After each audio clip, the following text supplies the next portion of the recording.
इन प्रयासों से कोई एक बच्चा भी समाज का या स्कूल का या कहीं का भी किसी का भी बच्चा होता है, वो बच्चा अगर सुधर जाए तो हम और आप धन्य रहेंगे, अपने आप को धन्य समझेंगे। बस यही एक विनती है। सरगुजा एक नई सोच में आप सभी का स्वागत है।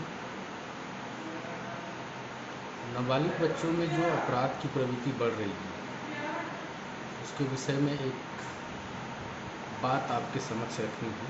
अगर अच्छी लगे तो आपस में चर्चा करिएगा, एक दूसरे को बताइएगा, शेयर करिएगा, और ना लगे तो इग्नोर करिएगा। समाज में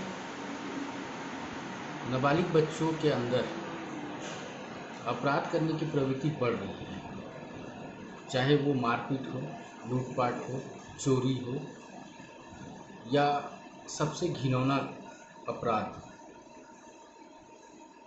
रेप, जिसे इंग्लिश में रेप कहा जाता है और हिंदी में बलात्कार कहा जाता है। ये अपराध हैं, ये सारे क्या है? अपराध हैं।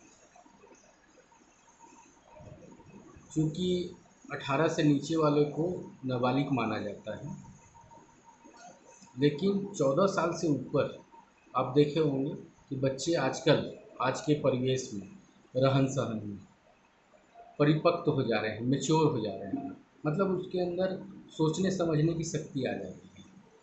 एक समय था, पुराने समय में एक समय हुआ करता था जिसमें सोचने समझने की शक्ति नहीं रहती थी, लेकिन आज वर्तमान समय में ऐसा समय आ गया है कि बच्चा समय से पहले होशियार हो जा रहा है। वो जान रहा है कि हम किसी को अगर बोल रहे हैं जान से मार दूंगा, तो वो जान रहा है कि मैं बहुत बड़ा काम कर रहा हूँ, धमकी दे रहा हूँ उसको, देख लूँगा तेरे को मैं। और क्या है, इश्क मोहब्बत प्यार ये सब जो है बच्चे कर रहे हैं। समाज के अंदर जो बच्चे हैं वो गलत दिशा में जा रहे हैं, गलत मार्ग पर जा रहे हैं। तो हमारा आपका फ़र्ज़ बनता है, और हर माता पिता को ये सोचना चाहिए कि आपका बच्चा अगर किसी को झापड़ भी मारे ना, तो उसे रोकिए, क्योंकि वो भी अपराध की श्रेणी में आता है। अगर वो किसी का पर्स, घड़ी, मोबाइल चुरा लेता है, गाड़ी चुरा लेता है, तो उसका हौसला मत बढ़ाइए आप। बहुत से माता पिता को देखा गया है कि बोलते हैं कि अरे मेरा बच्चा चोरी नहीं कर सकता। अरे भैया, चोरी किया है तभी तो वो सामान आपके घर से मिला है, पड़ोसी थोड़ी आपके घर में रख के गया है। तो आप वो सबको देखिए और मना करिए, ताकि अपराध को रोका जा सके। बलात्कार जैसे घिनौने अपराध जो आज के नाबालिग बच्चे कर रहे हैं, ये उनकी दिशा चेंज कर रहा है। मतलब पढ़ तो रहे हैं, कुछ बच्चे पढ़ रहे हैं, कुछ बच्चे गांव में रहते हैं जो नहीं पढ़ते हैं, वो कहीं काम करते हैं और शाम को अपने घर आ जाते हैं। हमारा और आपका एक फ़र्ज़ बनता है, शासन अपने स्तर पर कार्य कर रही है लोगों को, युवाओं को, बच्चों को जागरूक करने के लिए, लेकिन मैं खासकर पुलिस विभाग से, क्योंकि पुलिस विभाग ही एक ऐसा विभाग है जिनकी बातों को समाज में सुना जाता है और बहुत गंभीरता से सुना जाता है। अगर एक पुलिस अगर कहीं खड़ी हो जाए तो 10 लोग वहाँ खड़े होकर उनकी बातों को सुनेंगे। तो आप सभी से एक निवेदन है कि स्कूल प्रारंभ होने वाले हैं, और हमारा एक उद्देश्य रहना चाहिए कि स्कूल में एक पीरियड कम से कम कानून की ज्ञान के बारे में उनको जानकारी दी जाए, अपराध के बारे में उनको जानकारी दी जाए कि आप ये कार्य करेंगे तो ये अपराध बनता है, ऐसा करेंगे तो ऐसा अपराध बनता है। इस सब की जानकारी युवाओं को और नाबालिग बच्चों को बिल्कुल दी जानी चाहिए। शिविर लगा कर दें, या अगर हो सके तो स्कूलों में एक पीरियड लगा दें, अंतिम पीरियड।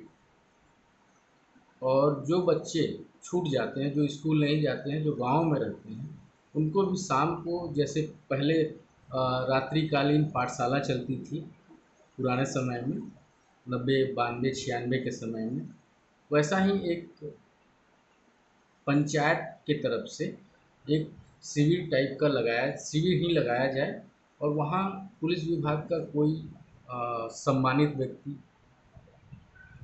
स्वयं एसपी महोदय भी जा सकते हैं, थाना प्रभारी भी जा सकते हैं, एएसआई भी जा सकते हैं, एसआई भी जा सकते हैं। मतलब आप अपने एक डिग्निटी मेंटेन करते हुए आप वहाँ जाकर बच्चों को अपराध के विषय में जानकारी दीजिए कि आप अगर बेटा ऐसा अपराध करोगे तो ये अपराध बनता है आपके विरुद्ध, जो आपके भविष्य के लिए बहुत खतरनाक है। आप गलत रास्ते पर जा रहे हैं, आपको सही रास्ते पर आना चाहिए।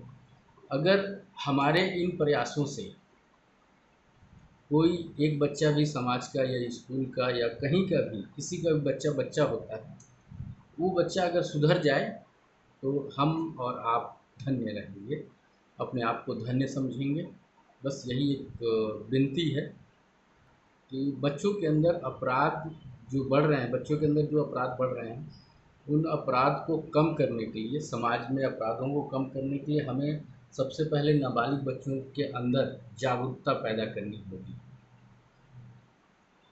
और इसी आशा और विश्वास के साथ आप सभी को बहुत बहुत धन्यवाद जो मुझे सुन रहे हैं, और जिनको अच्छा लगे वो विचार करें, एक दूसरे से चर्चा करें, और जिनको अच्छा ना लगे वो कमेंट पर लिख के बताएं कि क्या मेरा जो प्रयास है वो सार्थक है या सार्थक नहीं है। और सबसे विनती है कि समाज को स्वस्थ बनाने में, एक स्वच्छ समाज की कल्पना करने में एक दूसरे का सहयोग